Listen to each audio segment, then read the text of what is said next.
Hi everyone, my name is Jean-Carl Indy, and the project I chose dealt with the skinheads around Portland, Oregon. The most prominent thing that happened involving them actually happened in 1988, but the repercussions of it continued well into the 90s. That would be the murder of Mulujeta Sarah, an Ethiopian foreign exchange student. There's a lot of different resources on the actual story itself, but there really isn't much controversy about what happened. Um, the two different groups of people were out partying, they came across each other, and the skinheads started a fight presumably because these folks were black. A baseball bat came out, and somebody's dead now. So the facts aren't really disputed. I can find some information here from Wikipedia. There's some recounting stories, talking about what happened in the past and remembrance of them.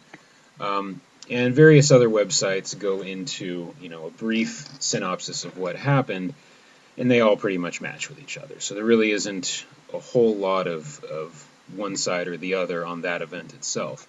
But what comes out of that is that there was a civil case because the skinhead group that killed Mr. Sarah was recruited and was organized and was actively in conversation with a larger group, White Aryan Resistance, which was headed by Mr. Tom Metzger.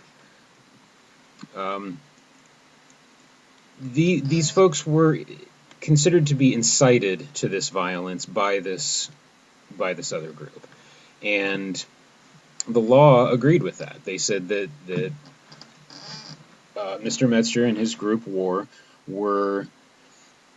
trying to incite violence and were trying to cause these types of things, and because of that, he was held civilly liable, not criminally liable, but civilly. So he was awarded, the family was awarded $12.5 million, which completely bankrupted Mr. Metzger, and he had to sell off his house and everything, and he lives living in a van down by the river at some point. He continued on in his white supremacist path, but Portland was never the same. People definitely were up in arms about this. Hate crime legislation and a database for reporting of hate crimes and people who committed hate crimes was generated because of this event. And that even wound up being taken on by Congress and turned into a federal database because of the killing of Mr. Sarah. So it really does have larger implications in the overall history of minorities and racism.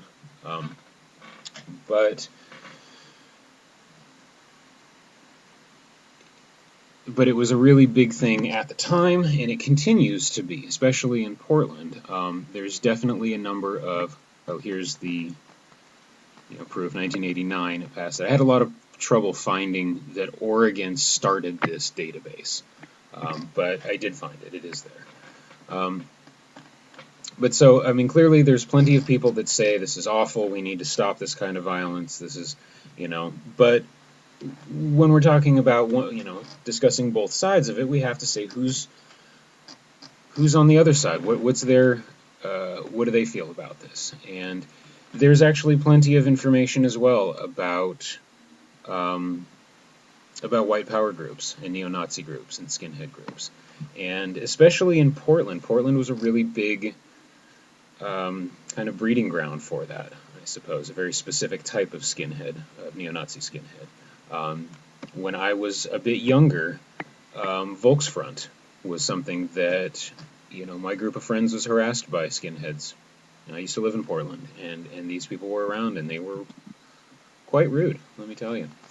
It says here that their website has been taken down, and they're basically disbanded, but they still live underground, and there is still forums that talk about, that give a place for white pride folks to chat and discuss things. One of the main things that they bring up about all of this is that they feel like the people who were incarcerated for essentially for these hate crimes are prisoners of war. They consider themselves to be at war with the minorities, anybody who's not a European white. Which I'm curious if they consider that a biological thing or they consider that a cultural thing. My guess is it's biological. But so they have an entire narrative, and part of what I'll be doing with this project is trying to develop an understanding of what the narrative that they have is, why they feel that whites are superior, and why they feel they're entitled to this land and to act the way that they do towards people. Something to note, though, I found very interesting is that, especially in Portland, the skinheads were actually driven out of town by violent acts. By acts from a group, partially from a group, from other groups as well, but you wouldn't think if skinheads are racist that you would also have skinheads that are anti-racist, but sharps, skinheads against racial prejudice, are a very well-known thing, especially in Portland, and they were instrumental in driving out the fascist skinheads, the neo-Nazi skinheads.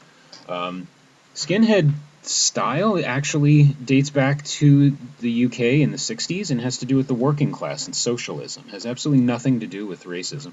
And in fact, was definitely a multiracial movement when it was first starting. So this neo-Nazi skinhead stuff is very offensive to them, and they take great offense to it. They don't want anything to do with it. They want it out of their town, and they actually burned some people's houses down, and they broke some people's legs, and they, at least from what I'm reading in some of these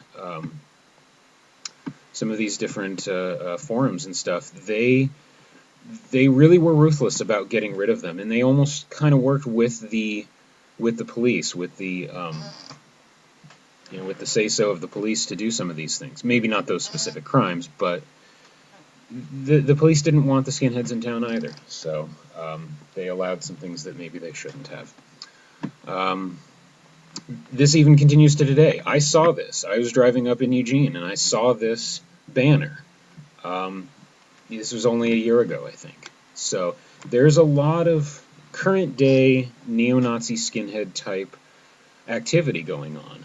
It was really, really big in the early 90s, late 80s and early 90s. It was pushed through a lot by Mr. Tom Metzger, a lot of recruiting and a lot of things going on. But today it's turned into a lone wolf type of narrative. They have no leaders. They try to stay underground. Organized things have agents and leaks of information, and so they are trying to protect themselves and work, in an individualist type of way. So this is kind of scary. This is why I'm doing this project, to bring this to more of a forefront so that people understand and know what's going on in the world, especially in the Pacific Northwest, because the skinhead movement has been a really huge thing in the Pacific Northwest. Thank you.